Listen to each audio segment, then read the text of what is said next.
Okay, so continuing with the sweeps that we left off with the last instructional, we're just going to be looking at doing the forward tilt sweep again, but our opponent is kind of in control of their center of gravity and we're not able to knock them over. This can be because they're really tall, this can be because of just how they're based, they're staying in control of their center of gravity. So,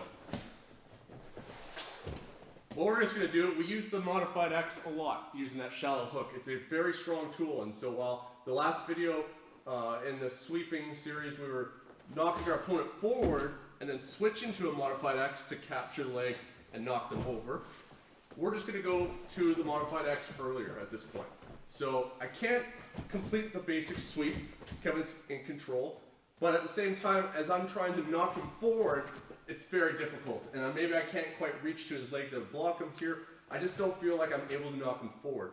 All I'm going to do is drop this leg down, hooking to the inside of the butterfly with a butterfly hook to the inside of his knee, and I'm going to take this leg, I'm going to bring this in. As always, do not use flexibility, just turn slightly. If you feel like you're having to really externally rotate your hip to put the foot in, just hip out slightly, adjust as you need to so we're not putting ourselves in a compromised position. Now with this gives me the ability, as I talked about in the previous instructional, to create upwards direction. So with this, I'm purely able to just drive forward, slightly up, but not with much strength. This puts me in that leg press motion that I can now really start to rock Kevin. From here, I'm going to kick him upwards a little bit here so I can catch his leg.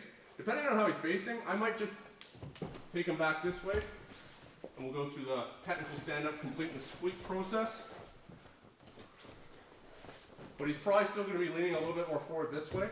Because at any point, if I feel he's leaning too far back, we can also just switch to the single leg X and complete the sweep again. So from here, I can't knock him forward. I insert into the modified X. I start lifting him up to catch his leg. I start dumping him to that hip. Rocking up into base on my elbow.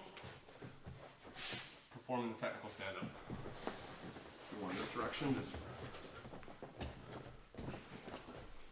Single leg X, can't knock him forward, trying the forward tilt. He can just keep stepping his leg forward, it's not working. I drop behind the knee. I still have this arm ready so I got knee elbow connection so he can't just jump in the mount. I insert the shallow hook. Now I'm going to elevate and catch that leg. From here I'm bringing Kevin this direction towards the camera, rocking up. So modified X, that shallow hook, gives us that upwards lift that allows us to manipulate our opponent's center of gravity in a way that they're not really able to stop. It's one of the only ways that, with me being 6'5", that short people can actually use single leg X or X guard against me. It's very difficult for me to stop. So it's going to work on every body type, super effective. Just try and chain the different ways to off-center your opponent's balance and chain together any of the sweeps that we've talked about so far.